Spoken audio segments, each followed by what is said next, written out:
Buenos días con todos, sean bienvenidos nuevamente a este grupo de estudio de Fundamentos de la Matemática. Vamos a comenzar con la segunda temporada del conjunto de seminarios que estábamos generando, ¿sí? Este conjunto de seminarios ahora se va a titular La construcción de los conjuntos de números enteros, racionales y reales, que es la temática principal que vamos a ver, así que comenzaremos con el seminario número uno. Recordemos que estos seminarios se están dando gracias al Departamento de Matemáticas de la Escuela Politécnica Nacional y el grupo de estudio es parte de la Asociación de Matemáticos e Ingenieros Matemáticos de la Escuela Politécnica Nacional. Demos la bienvenida a Juan Carlos Trujillo, que nos seguirá acompañando en estos seminarios y será el encargado de la exposición de esta semana. Nuevamente, bienvenidos a todos. Hola Juan Carlos, ¿cómo te va? Buenos días a todos. Hola Andrés, bien, muchas gracias. Aquí listos para empezar nuevamente o retomar este grupo de estudio. Dame un segundito, por favor, que ya. ya. Para retomar, para continuar con con esta aventura de hurgar en los pilares de la matemática. Esta segunda fase, como ya habíamos comentado en algún momento, la vamos a dedicar a construir o a decir exactamente qué son los números familiares para todos nosotros. Recuerden, nuestro interés es el poder decir con mucha precisión qué es un número real, qué es un número entero, más allá de una formulación axiomática. Las formulaciones axiomáticas son poderosas, son muy interesantes y podemos decir los naturales, los enteros son esto axiomáticamente, los reales son esto axiomáticamente, pero los fundamentos nos proveen o nos dicen precisamente que habiendo definido la teoría básica de conjuntos, podemos o somos capaces de construir todo el universo matemático. Y ahí está precisamente la fascinación que tenemos en particular por hacer este taller, el poder ir paso a paso mostrando cómo cada uno de los objetos matemáticos familiares en nuestro quehacer diario, donde no estamos pensando muchas veces qué son, sino cómo son, cómo funcionan, son construidos.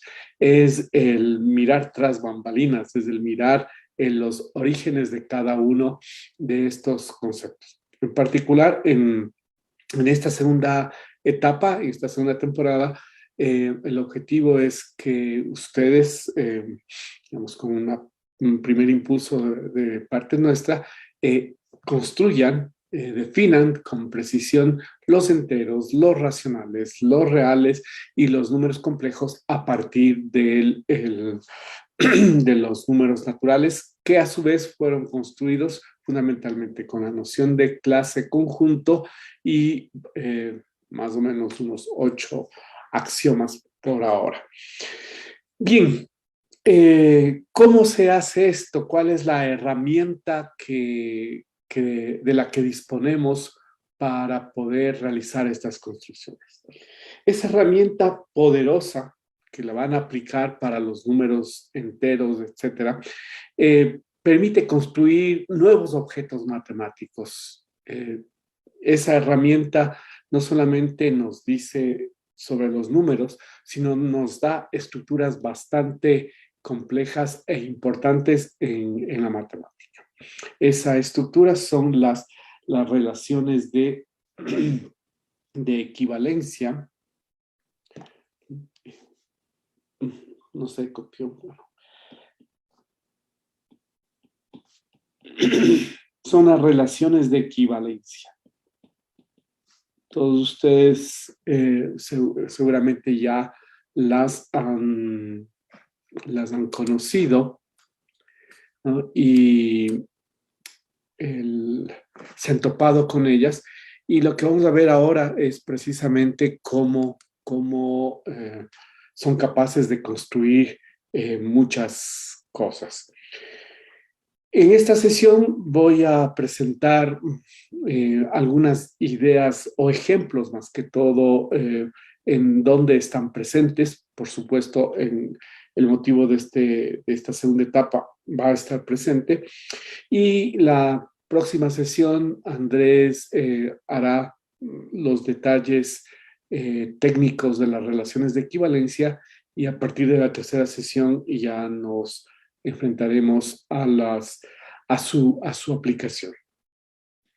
Bien, una relación de equivalencia es así de simple, ¿no? Dado un conjunto A, una relación de equivalencia es un subconjunto del producto cartesiano de A y de A, es decir, es un conjunto de pares ordenados que satisface las tres proposiciones que tienen nombres propios y que son harto conocidas. La propiedad reflexiva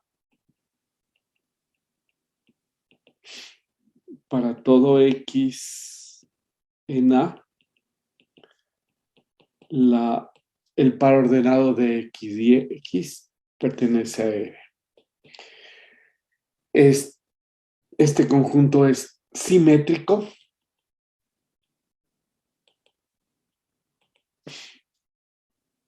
si el par ordenado de X y Y pertenece al conjunto R, entonces el par ordenado de Y y de X pertenece a R. Y tercero, es transitiva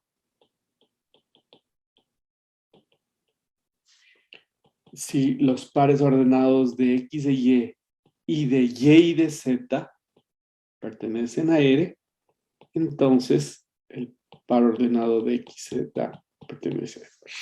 Estas tres palabras que aparecen en muchos ámbitos de matemática que ustedes ya la han abordado, no son completamente familiares. Por ejemplo, la igualdad de números reales es reflexiva. Todo número real es igual a sí mismo. Escribimos de esta manera, pero esto no es más que una abreviación de decir el par ordenado de X y X pertenece a la relación que ponemos el signito y le llamamos la relación igualdad entre números reales. Si el número X es igual al número Y, entonces el número Y es igual a X. Pueden ver que estamos diciendo que si el par ordenado de X y Y pertenece al igual, entonces el par ordenado de YX pertenece al igual. Y así también para la transitiva. La igualdad entre conjuntos. También todo conjunto es igual a sí mismo. Si un conjunto es igual a otro, el segundo es igual al primero, etc. Y también tenemos relaciones que no satisfacen estas dos propiedades, como la relación de subclase, que es reflexiva, transitiva, pero no es simétrica. Bien, en el estudio de la geometría, ustedes se encontraron con relaciones de equivalencia sencillas. La congruencia de segmentos. Dos segmentos son congruentes, perdón.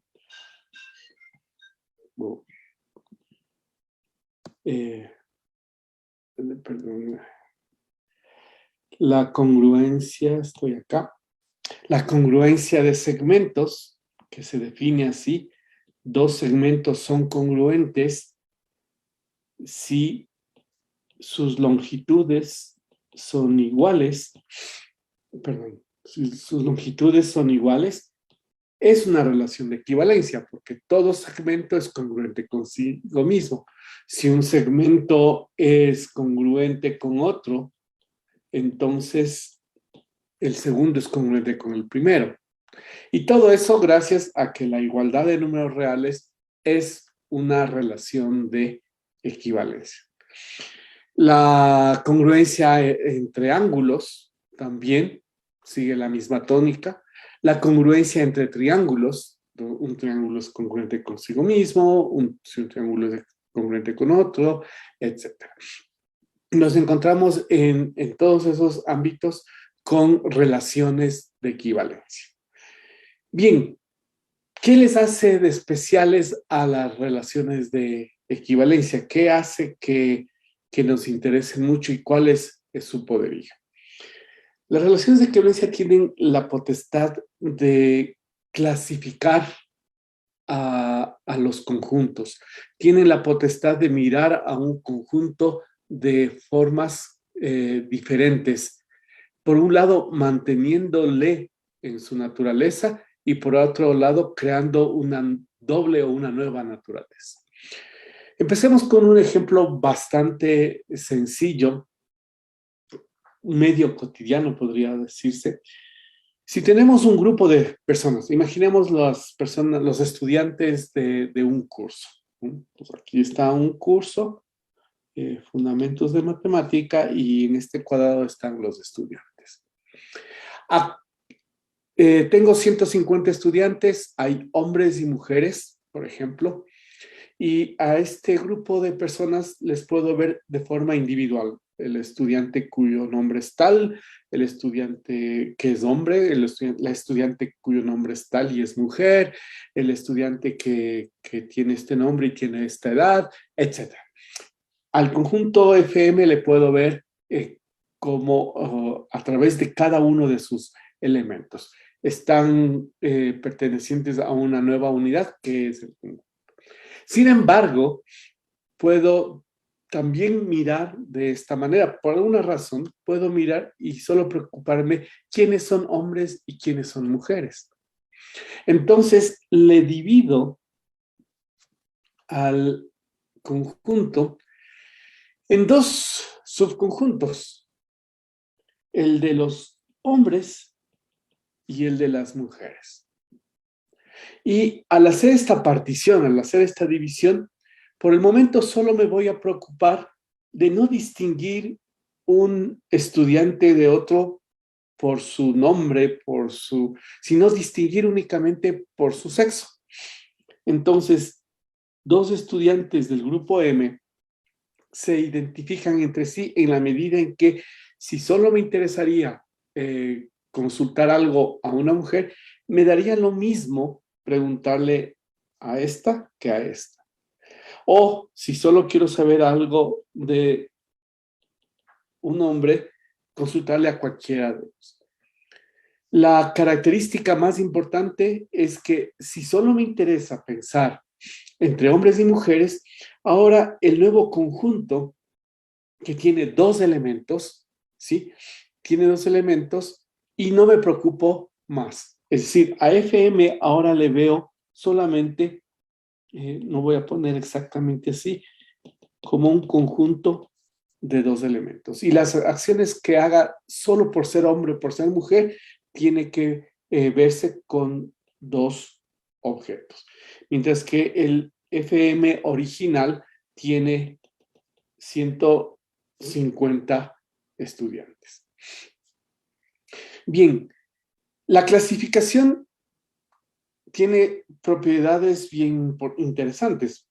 Primero, son dos conjuntos disjuntos y su unión da el conjunto original.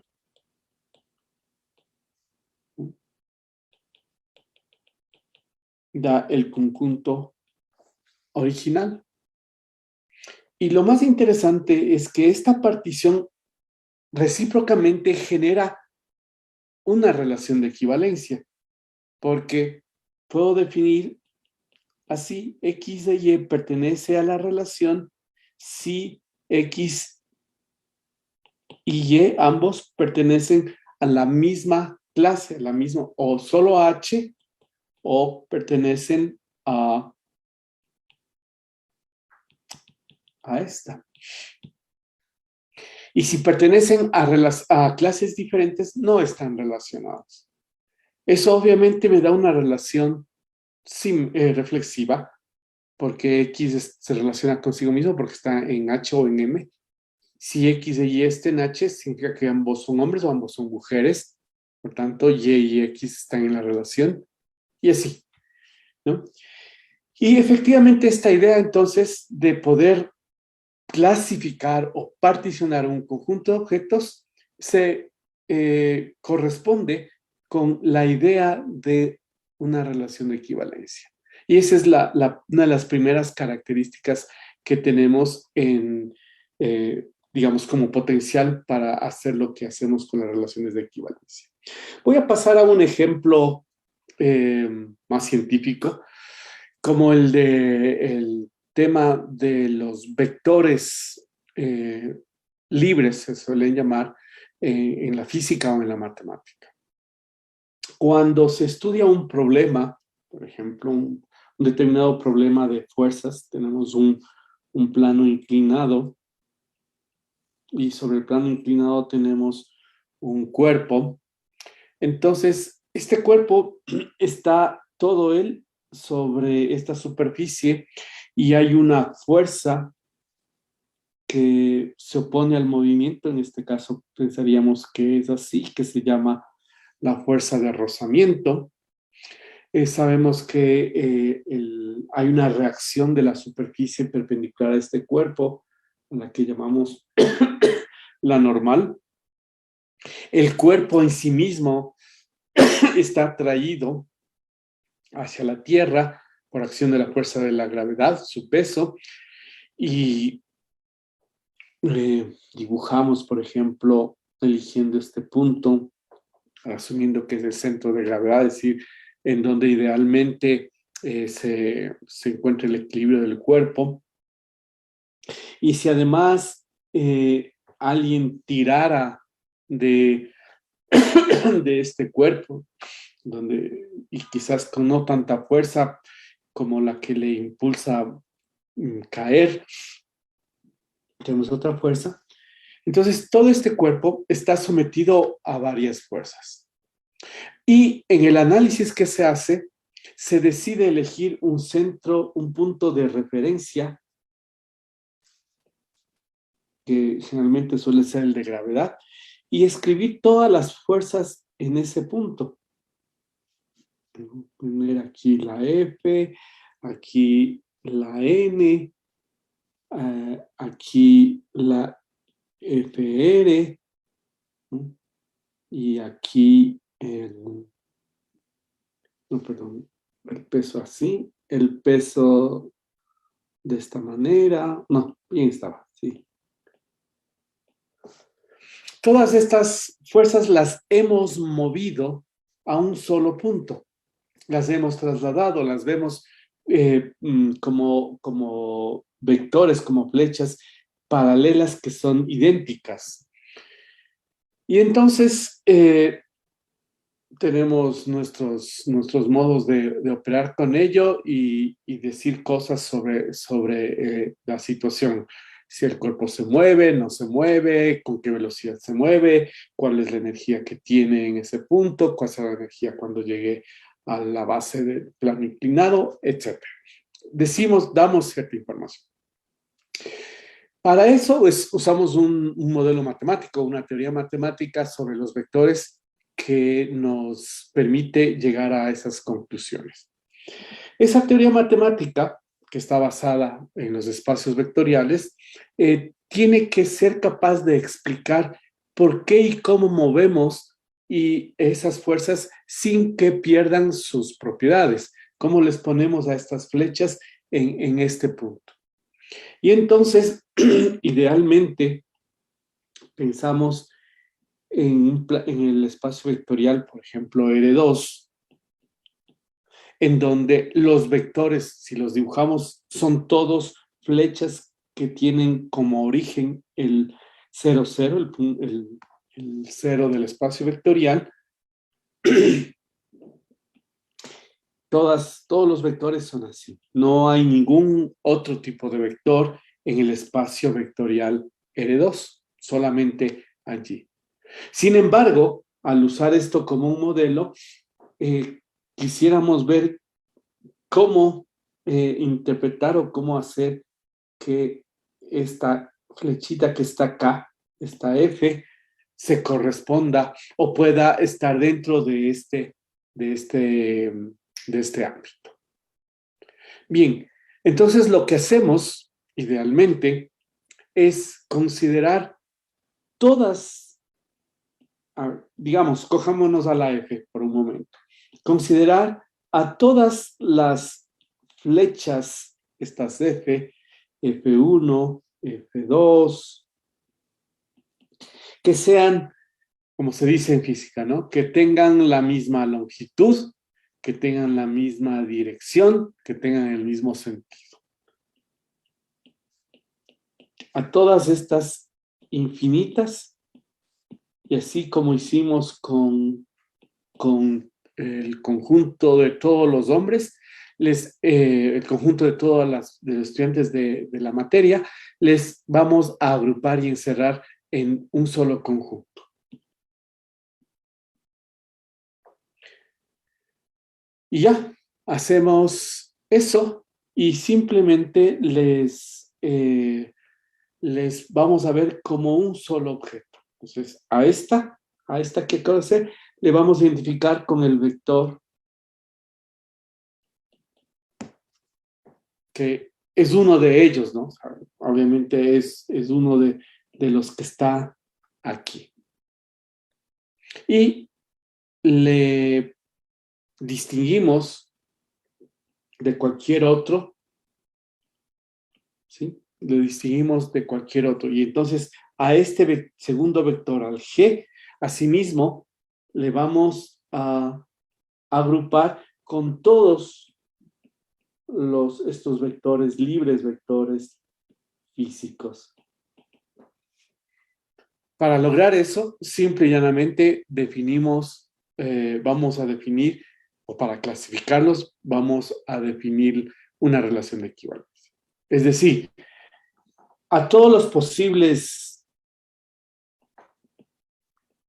digamos, para simplificar, a todos los segmentitos posibles que podrían dibujarse en este plano, a los infinitos, les vamos a clasificar de la siguiente manera.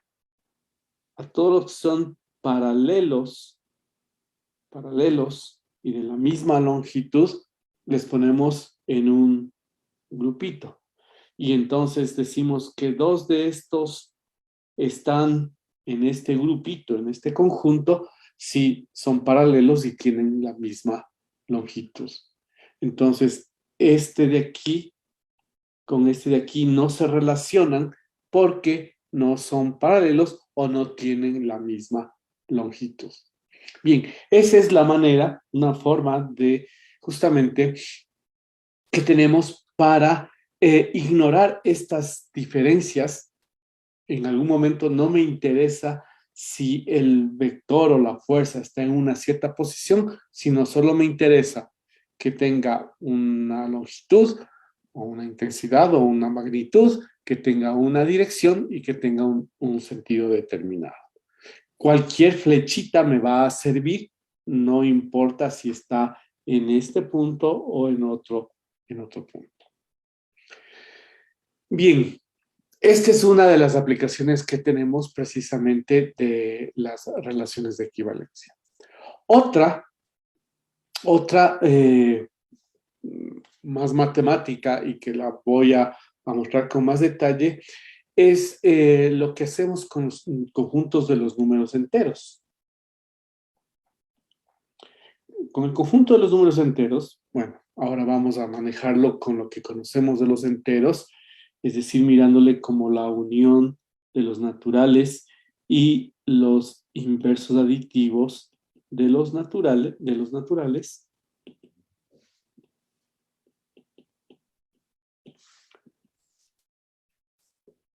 ¿Cómo podemos mirarlo de otra manera? De hecho, de infinitas maneras. Por ejemplo, con una idea similar a la de los hombres y de las mujeres. Los números enteros, incluyéndolo, pueden ser divididos en pares e impares. Y entonces puedo mirar a los enteros como la unión de, así le voy a indicar al conjunto de los números pares y le voy a poner así,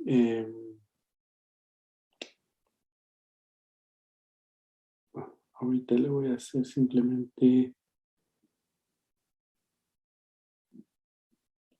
por ahora, ¿sí? Para no poner una anotación por ahora. Donde Z' es el de los impares, o sea, mejor así.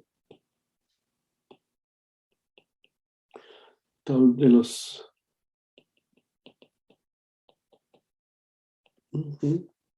y 2Z, así. Entonces, este conjunto está dividido solamente o se distinguen los números por ser pares o impares. No importa si es el 4, el 6, el 8, es un par. No importa si es el 3, el -5, el -7, es simplemente un impar. Entonces, si le veo a Z, ahora le he dividido en dos partes, en dos subconjuntos disjuntos cuya unión es precisamente todo. Pero no me quedo ahí, puedo hacer algo más también y dividirle a este mismo conjunto en aquellos conjuntos que tienen números que al dividirse por 3 sean únicamente, su residuo sea 0, o sea, sean divisibles por 3, y los que no son divisibles. Hacer eso me daría dos subconjuntos, los que son divisibles y los que no son divisibles. Pero no ser divisible por 3 tiene varias razones. No es divisible por 3 porque el residuo de dividir por 3 es 1, o porque el residuo de dividir por 3 es 2. Entonces, todos los números, 2, por ejemplo, no es divisible por 3 porque al dividir por 3 nos da 0 y el residuo es 2. El 1, al dividir por 3, nos da 0 y el residuo nos da 3. En general, tenemos que todo número n, tiene 3 posibilidades en relación a la división por 3. Puede darnos un residuo, puede darnos un residuo 0, o puede darnos un residuo 1, o puede darnos un residuo 2. Y entonces, agrupar todos los números que tienen residuo 0 o los propios divisibles por 3, los que tienen residuo 1 y los que tienen residuo 2. Entonces, si hacemos eso y dibujo así a los enteros, 0, 1, 2, 3, 4, 5, 6, -1, -2, -3, -4, -5. Entonces, al 0, al 3, al 6, al -3, les ponemos en un solo conjunto que le voy a llamar corchetito 0 por ahora, para indicar que son justamente los que están, que al dividirlos por 3, el residuo que obtenemos es 0. En un conjunto que le represento con corchete 1, les coloco al 1, al 4, al 7. En los negativos veamos, ya no sería el -1, sino al -2, ¿no? -2 es -1 por 3 más 1, ¿no? Entonces, +1 menos 2. Entonces, aquí va el -2, ¿no? Iría el -5. Y En el otro conjunto les encierro, les coloco a los que tienen residuo 2. Pues el 2, el 5, ¿no? El 8, el -1, el -4, etc. Y ahora a los enteros les dejo de ver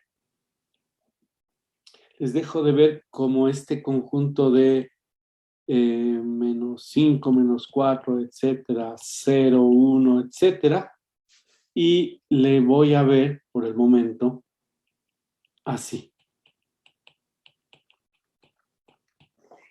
La diferencia en este caso, como pasa también en los espacios vectoriales, es que ahora a este conjunto le puedo dar también una estructura.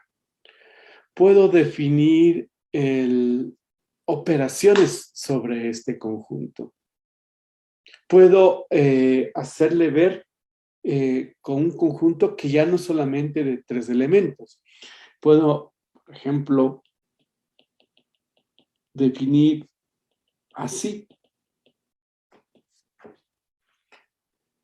Es decir, definir esta nueva operación a través de la suma de este 0 y este 1 que representan al -1, perdón, al 0 mismo, al 3, al 6, etc.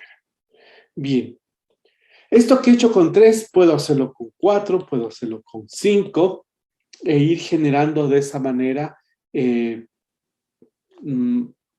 varios o infinitos conjuntos que suele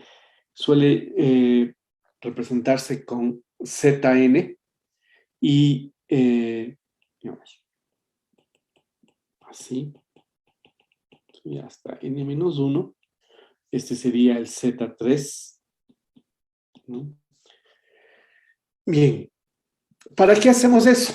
Bueno, quizás aquí en este momento no veamos la utilidad de esta clasificación, pero, por ejemplo, cuando tenemos un espacio vectorial E, un espacio vectorial, y F, un subespacio vectorial de E, podemos definir o hacer una cosa similar a la que estamos haciendo. Pero a propósito, antes de pasar a esto, esta partición de Z3, de Z, la obtenemos con esta idea de agrupar a los números según su residuo al dividirse por 3, podemos mirarlo como una relación de equivalencia.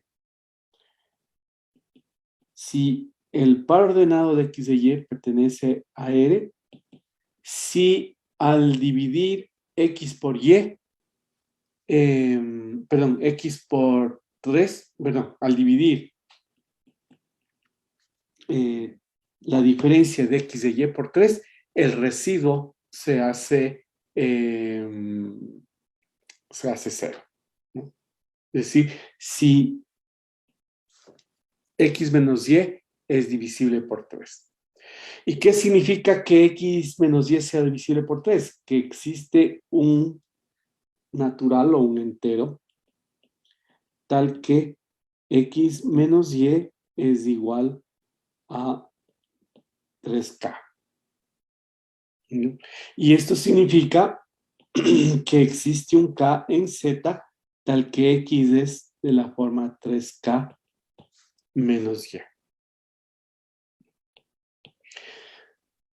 A su vez, y recordando el teorema de la división, vamos a recordar aquí el teorema de la división, sabemos que dados dos números enteros, A y B, siempre existen dos números naturales, positivos o cero, tales que A es B veces Q más R, donde R es menor que Q.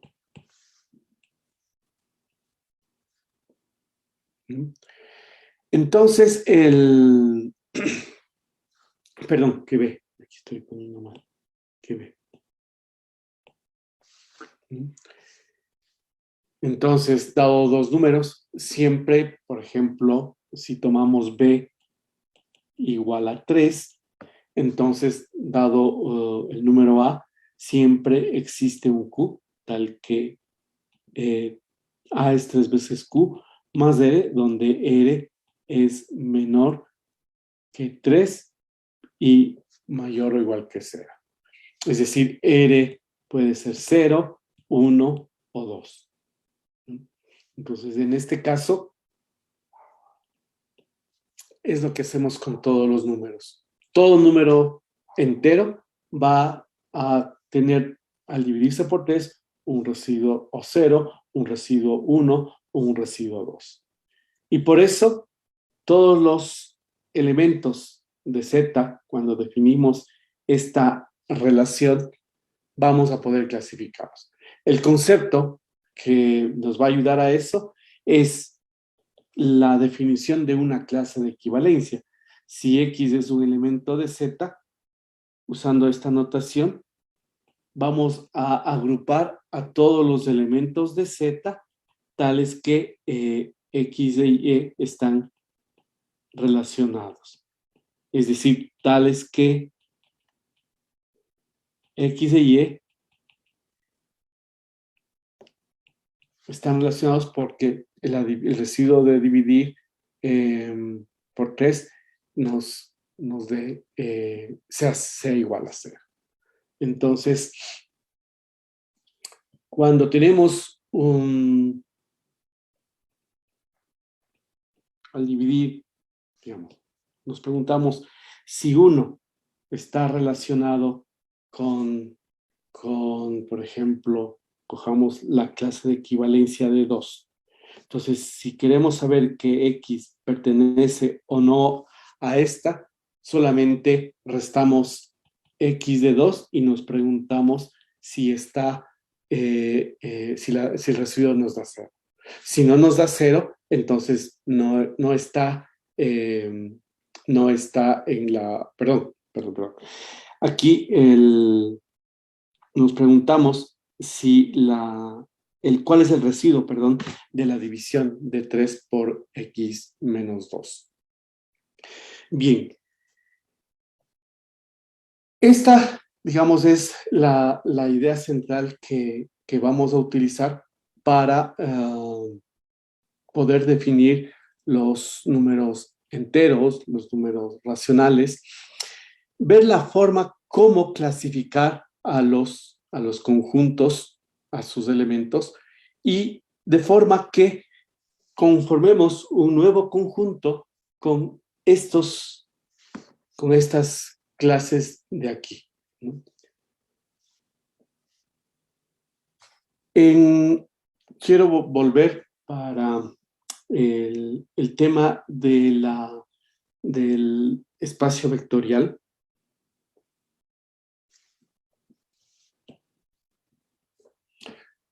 La misma idea. Los subespacios vectoriales, por ejemplo en R2, son las rectas que pasan por el origen.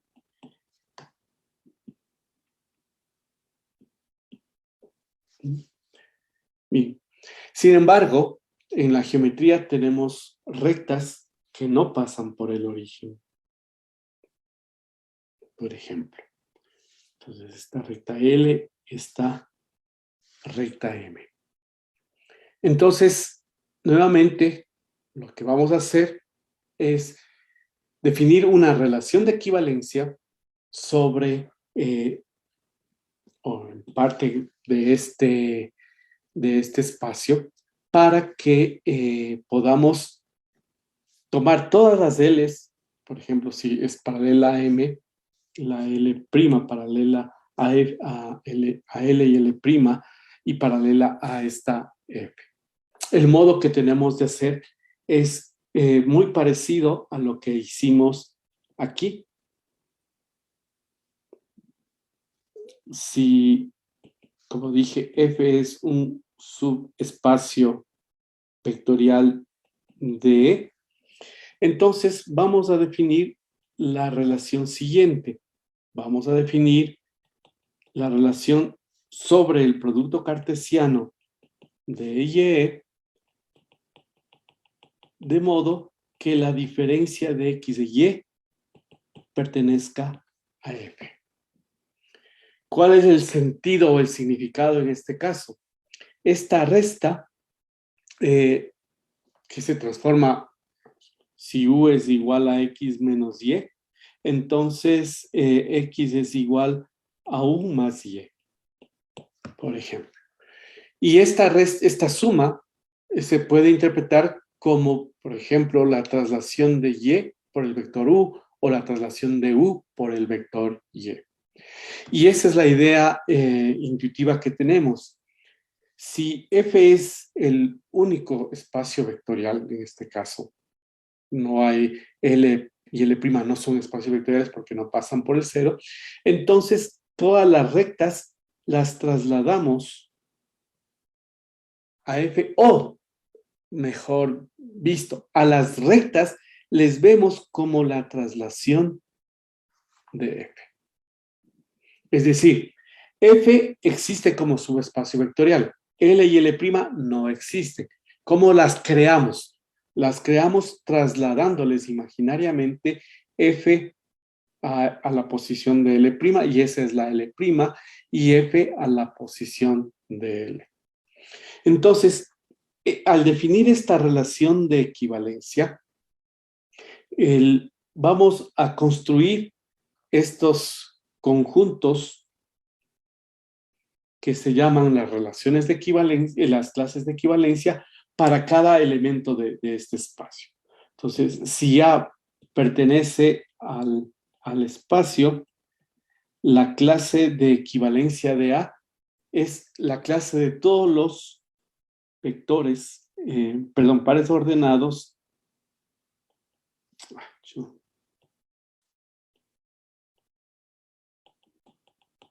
que están relacionados con A.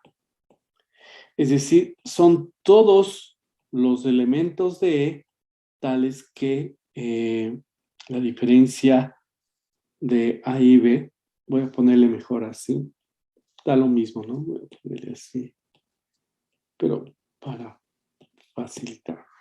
Todos los vectores tales que la diferencia esté en el subespacio E. Y esto, a su vez, es igual a...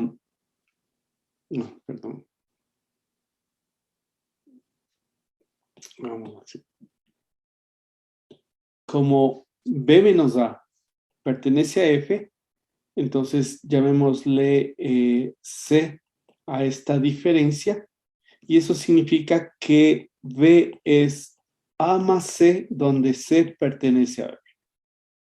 Entonces, este conjunto, el conjunto de todos los B, que son de la forma A más C, donde C está en F, puede ser visto como la suma en el espacio vectorial del unitario de A y el subespacio F, que generalmente se le representa de esta manera. Entonces, esta clase de equivalencia, este conjunto, se transforma o es el que va a representar, ¿no? Va a representar a la traslación del subespacio F por el vector A. Es decir, este R sub A, en el caso concreto de R2, se va a convertir en alguna recta paralela a F. Es decir, esta idea que no teníamos de rectas, desde esta perspectiva, la convertimos o la obtenemos a través de esta relación de equivalencia. Entonces, todas las rectas paralelas a la recta F, ¿sí?, se obtienen simplemente trasladando F por un vector. Por un vector simplemente cambio A y tengo otra. Y puedo hablar en ese sentido del conjunto de todas las rectas que son paralelas de F, simplemente considerando el conjunto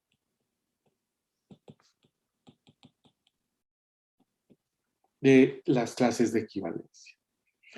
Este conjunto se va a convertir, tiene la ventaja de que, como dije antes, se le puede dar una estructura, de hecho aquí una estructura de espacio vectorial.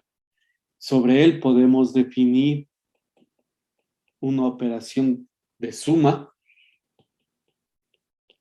con esta idea y una operación de producto escalar de esta manera.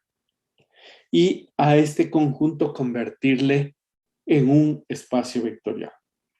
Tienen un nombre específico, tienen un nombre propio. A este conjunto en general se le llama el conjunto cociente o partido por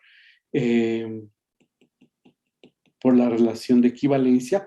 La relación de equivalencia se definió sobre el producto cartesiano de E y E, ¿sí? Y este conjunto, este espacio vectorial, tiene ya una vida propia, por decirlo así, ¿no? Tiene una estructura propia y lo podemos manejar simplemente con las propiedades que adquiere y que tiene por sí mismo. El hecho, por ejemplo, de que en este espacio vectorial la única recta sería esta, la que pasa por el cero.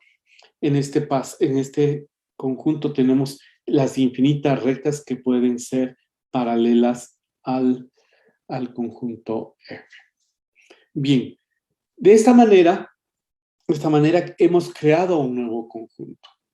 Y esta es la idea que vamos a usar para construir los enteros, los naturales, los reales, etc.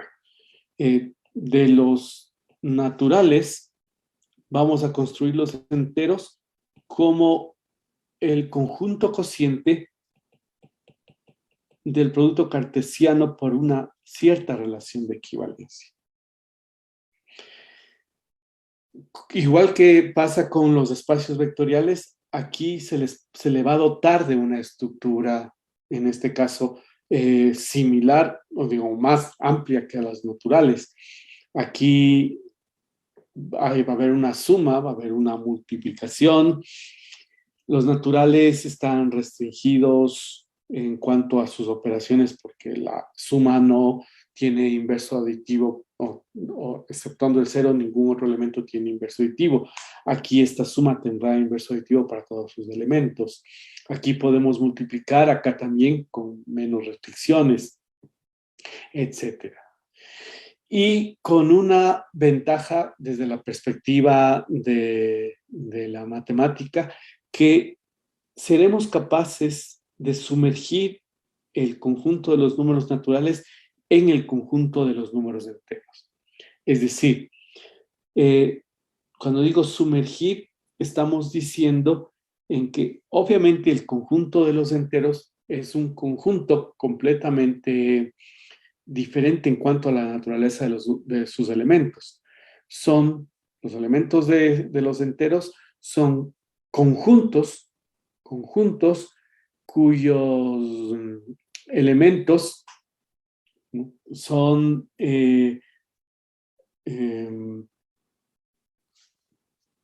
miren aquí, esto es así.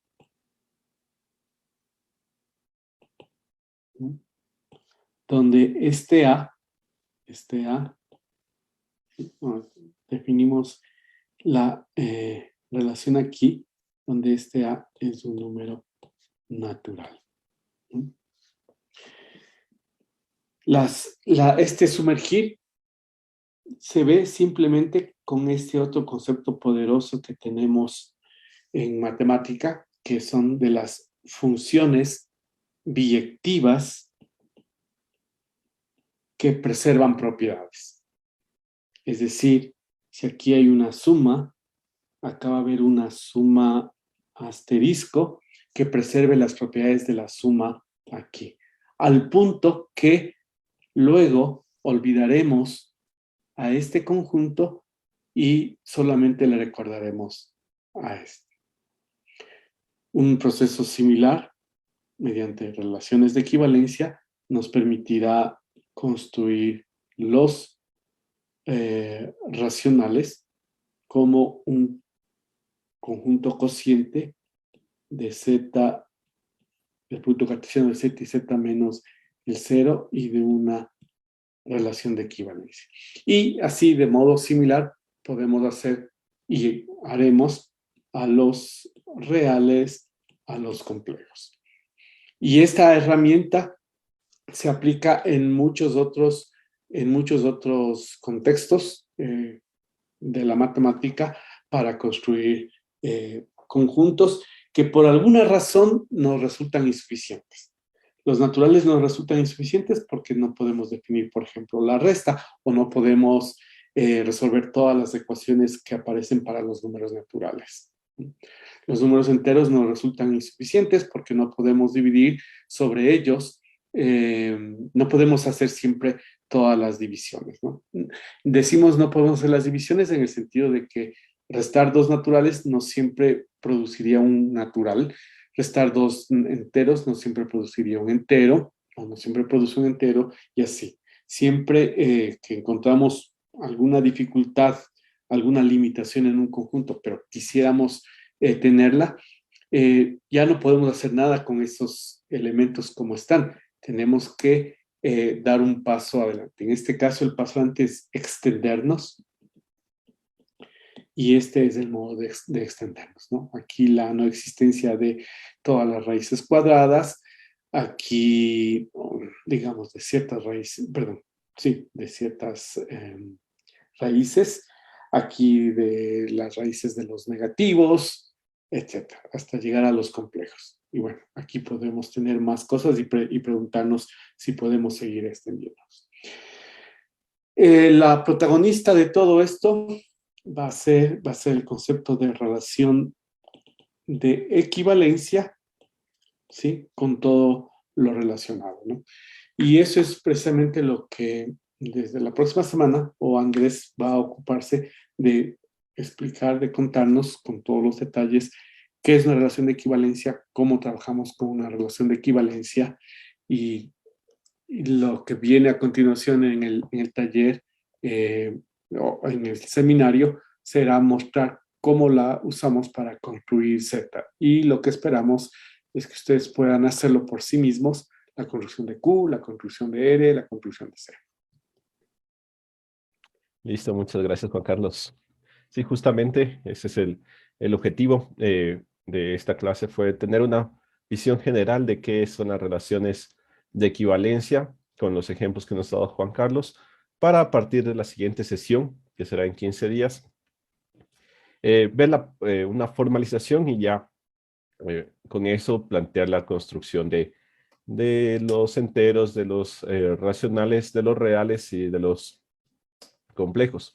Ahí todas van a seguir la misma idea, pero es muy interesante cómo el paso, por ejemplo, de los enteros a los racionales es muy, muy, muy similar al paso que es de los naturales a los enteros. Sin embargo, el paso que va de los racionales a los reales ya engloba una complejidad mucho más amplia, ¿sí? Ahí tenemos que ya no van a ser como está indicando aquí Juan Carlos, que los racionales es el producto cartesiano de los enteros con los enteros partido por una relación de equivalencia, sino ahí vamos a llegar a ese punto a dar una visualización de cómo los racionales es el conjunto o la partición de un conjunto de sucesiones que se les va a llamar de las sucesiones de Cauchy partidas por una relación de equivalencia.